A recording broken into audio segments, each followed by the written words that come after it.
Hello everyone, StealthyShiroean here, and today I'm bringing you my review of the Humble Choice bundle for November 2023. At a glance, I'm sure many, myself included, saw this as a weaker month. While that may be the case compared to some, there really are a lot of great support titles in the bundle this month. As always, let me know what you think of this month's bundle as well in the comments below. Be sure to check the timestamps for specific games and stay tuned for my final thoughts in the end. Okay, let's get to the review. Starting off the review, we have Souldiers, a 2D Metroidvania. One can easily see that Souldiers has a high-quality, gorgeous pixel art that harkens back to the 16-bit era. It even has a nicely animated intro cutscene before the title screen. The game starts with a bit of background setup before it gives you the ability to choose your class as a melee, ranged, or magic user.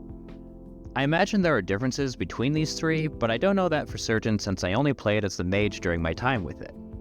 The game's Steam page calls itself a blend between Metroidvania with Souls-like combat. For the latter, I think they're going a bit too far. Death is rather forgiving, and while it does have challenging combat, it was nothing that was punishingly so. There is dodging, blocking, and attacks that all have to be done effectively. I did have some difficulty with it, but it was largely because I needed to learn the key bindings better. Actually, the core gameplay was played with the keyboard only. I feel like a controller would be better, but I noticed their Steam page says that it only has partial controller support. No idea what that actually means, but I wasn't able to try it out since I don't have a working controller anymore. As far as the Metroidvania aspects go, those definitely exist. It seems to have a wide open map with a lot of areas that can't be reached without certain skills or items. In my time with it, I unlocked bombs which opened up new pathways, but I saw several more that I would need to return to in the future. Overall, Souldiers was a very fun and pretty game. I'd love to come back to this at some point. SCP Secret Files tells an anthology-like series of stories that each take on a specific SCP Foundation case file. And the SCP Foundation is a secret organization tasked with keeping anything extraterrestrial or extra-normal away from the public. Basically, if you played Control, then it's exactly like the Federal Bureau of Control in that game. There is a meta-narrative that follows the Foundation new hire, but I'm unsure if he's anything more than a way to facilitate the game from one story to the next. Each of the stories seem to be separate from one another, with the Foundation being the only through line for each. What's really neat is that each story is supposed to be presented using a diverse range of gameplay mechanics. The first one I played was presented as more of a walking simulator. It was an entertaining story that told the tale of a mysterious desert. The second one was about some containment breach and this young woman's experience with it. It played similar to the first, but had some more things to it like finding collectibles, greater range of exploration, and items the character used at prompted moments. Although, I'm not sure if the items needed to be managed at all, but it didn't really seem like it. On their Steam page, they suggest other things such as a top-down retro adventure, puzzle elements, and an interactive picture book. Bottom line, there's a lot of interesting concepts in this roughly 5-hour game. I'm really eager to continue playing to see what it all has to offer. Plus, I really like these types of stories that follow clandestine organizations tasked with protecting the ignorant general public. Legend of Tianding is the one game from this bundle I was the most excited to receive and has been on my wish list for a while now. The game is set during the Japanese occupation of Taiwan that they won from defeating the Chinese in the Sino-Japanese War. As a major enthusiast of Meiji Japanese history, this was one of the defining moments for Japan on the world stage, and that's pretty much how I always viewed this event. So it's a bit embarrassing to think I've never actually thought about the Taiwanese during the occupation. Needless to say, I find this setting really intriguing because it's steeped in the folklore and history of the time, and also compels me to want to learn more about it from the Taiwanese perspective. But how's the game? Well, it's a platformer action game with jumping, fighting, and combos. I played on the harder difficulty because there were only 2, so I had assumed this was the intended difficulty for the game. It was challenging, but not so much that I felt frustrated. It basically forced me to learn how to dodge and fight effectively. The most annoying thing was I couldn't figure out how to properly angle myself when swinging. I assumed this was probably easier playing with the controller, but I was able to manage despite this. The artwork and comic book style presentation is stunning, and this along with the setting itself did enough to pull me into the game. The story here is also interesting. I like the different plot points it has with some mysterious antagonistic group, the Japanese police, and the Taiwanese rebels. This all wrapped up with Liao Tianding's run-ins with each. I also appreciated how they have voice actors in both Chinese and Japanese for the respective characters that speak those languages. I'm always someone who likes when games have the voice dialogue in what I assume are the intended languages, as it adds to the immersion factor for me. This is another short game, but one that I'm really happy to go back to very soon. Next up is Prodeus, a high-octane boomer shooter very reminiscent of Doom. In fact, you're even fighting some sort of demon-like enemies. Visually, this game looks great with its mix of retro aesthetics with modern rendering techniques with lighting and particle effects. The first few levels largely felt similar in environmental design, but it all looked good. It was especially great blasting enemies apart in all their gory, low-pixelated detail. As far as boomer shooters goes, they've never been a go-to genre for me, and I'd say I'm not really into them. Maybe it was just the difficulty with them as a kid, but every time I play one now, I always find myself enjoying the experience. Prodeus especially so because the combat here was so satisfying. A note on the difficulty of the game, I was playing this on medium, which I did think was a bit on the easier side. As one would expect, movement is very fast with quick kill times and fast reloads. This works especially well with the constant barrage of enemies throughout a level.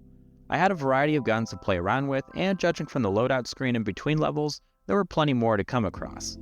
I really liked how each one seemed to have its own special firing method, such as charging the shotgun to do more damage and be more accurate, or the dual SMGs having higher damage output firing both, but being more accurate if firing a single gun. Even though these aren't usually my bag, I definitely like this game a lot and would like to return to this one as well. Friends vs. Friends is an odd game in that it's a card-based multiplayer shooter. It's a weird concept and I'm not so sure if it actually works. At the start of each match, you have some cards from your deck, which consist of weapons, buffs, enemy debuffs, and abilities. Each subsequent round you get more cards. Any cards you don't use also comes with you to the next round. And this is gonna sound stupid, but everything felt random, which I completely get why. But I didn't really feel the card-based mechanics added anything that a standard loadout couldn't. In fact, I think because of the randomness, it felt a bit difficult to create synergies. However, I also understand that this could very well be because I only put an hour into the game. The actual combat gameplay felt alright, nothing spectacular. I thought the card mechanics might be difficult, but I found that I used most of my cards at the beginning of a match rather than during the match. Or if I did use them during, then I only had one or two to sift through, making it much easier to read their effects. The card art also did a lot to convey the effects, so I could see memory from the image would come easily after a short time with the game.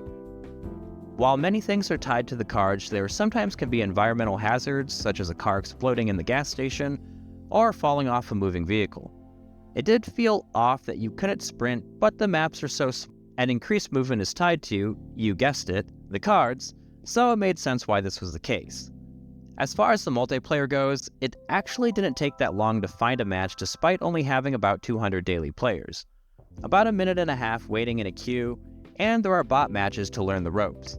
My guess is that you'll quickly outstrip the bots once you start learning the cards and maps though. One thing I found really surprising is the most players the game supports at a time is a 2v2 mode. It just seems weird in a game called Friends vs. Friends that there wouldn't be more. I guess if that's the case, then just take them to a private match because no one has more than 3 friends, right? Or is that just me? This is just an okay game. I'm not a whole fan of the aesthetic or the anthropomorphic thing it's got going on, so I don't think I'll be returning to it. Next is Unpacking, which is a very chill experience of unpacking moving boxes and putting away someone's things. This very relaxed game had me thinking on the importance of our stuff and just how much of it, even small things, can give hints about a person. This game does a phenomenal job telling a story without really telling us anything at all. The core gameplay is unpacking boxes and figuring out where to place all sorts of stuff. As the player progresses, they'll have more rooms to unpack. And like any move, there's bound to be things that don't all go into the appropriate box, so you'll need to move through each room, placing the items into the respective areas. While this may sound boring, there's something really nice about laying out a room in exactly the right way. There's a replay feature as well that I thought was really satisfying to watch as I meticulously placed each item. This is another short game in the bundle at about under 4 hours. I definitely enjoyed the calming experience of playing this game and will probably come back to finish this one soon. In the penultimate slot is WWE 2K23, and it's a WWE game. And I'm definitely not qualified to comment about this game at all, from the content to the fighting mechanics, as I know next to nothing about both. I mean, it does seem like there's a lot here though. There's a lot of different modes, of which I was confused by all of it, especially with managing a faction. Actually, I didn't realize that WWE was so big with so many different contenders and types of WWE, different brands, not sure what they're called. The reaction of the fighters to the different moves and the animations were decent, which is one good thing I think I can easily say about it. I have no idea how faithful it is to the source material though. A lot of my reactions to this game were, wait a minute, is that even legal? Or, you can go out of the ring? Or, why is he climbing that ladder? And, oh God, that doesn't seem like something that should be allowed. Maybe this is a good game for WWE fans. I'm going to assume from the Steam ratings that it is, but I know I'm never coming back to this. Honestly, I'm a bit surprised it made its way into this bundle, but I guess it's no different than the PGA Tour we got a year or two ago. And in the final game for the month, we have Hardspace Shipbreaker, a blue-collar work experience in space. The object of the game is to literally break ships apart and scrap them in the appropriate bins. Although, there's a certain method to taking apart each ship, with having to concentrate on removing support structs to easier pick the ship apart. You could just start cutting into it, but there's a good chance that you'll make things harder for yourself or destroy material. Money is the ultimate goal here. Joining this futuristic corporation to better your life comes with a lot of upfront debt to the company to cover the costs of equipment, training, and all your spares, or the clones of you that get created every time you die. All this stuff is very costly, and what? Did you expect the company to pay for it all? Despite fail states, this is another fairly laid-back experience. I only finished one ship, but I imagine each one is a slight puzzle in how do you tear it apart, but after that it's just making sure the pieces get into the right deposit areas. As you progress, there are supposed to be more hazards which can increase the challenge, but I'm assuming the core feeling of the game remains the same. This one I'm sure to go back to. I actually like these kinds of games where I just turn my brain off and go at it. One last thing though, and maybe this is explained in-game, but if this job is so dangerous and requires precision, why the heck aren't they using robots instead of people? Okay, let's wrap this up and see if this bundle is worth it or not. I based my rating solely on whether I thought the game was worth playing on about an hour or so of hands-on gameplay. Also, I'd be grateful if you could please give the video a like if you're enjoying it, because that really helps me out with the YouTube algorithm gods. Overall, this is actually a decent month. I know that might not be the popular opinion, but I really enjoyed the supporting cast this month. The 3 headliners didn't grab my attention when I first saw the bundle, but 2 of the 3 did manage at least to convince me to play them again. Any guesses which one didn't manage to do that? The all-time best, the franchise, John Cena. Anyway, it's just another month that always reminds me not to judge a month by first impressions. Just because I haven't heard of these games doesn't mean they aren't worth playing or that they're not fun. But enough about that, let's get into the recommendations. And for the must-plays this month, I've put Legend of Tianding and Prodeus here. Honestly, Legend of Tianding would have had to have been garbage for me not to place it here. The history aspect and the great artistic style is enough to bring me in, but luckily the gameplay was solid as well. Prodeus, on the other hand, is a big surprise for me since I'm not into boomer shooters. However, the gameplay was really satisfying with the assortment of weapons and enemies exploding on screen to my relentless advance. In the strong recommendations, we have Souldiers, Hardspace Shipbreaker, Unpacking, and SCP Secret Files. Souldiers is a gorgeous pixel art Metroidvania that was a solid gameplay experience. Hardspace Shipbreaker offered a what-if scenario to everyone's burning question of how it would be living as a laborer in a space-age society. Well, it would be work, just like any other blue-collar job. But luckily, here it's a video game, so it's actually fun.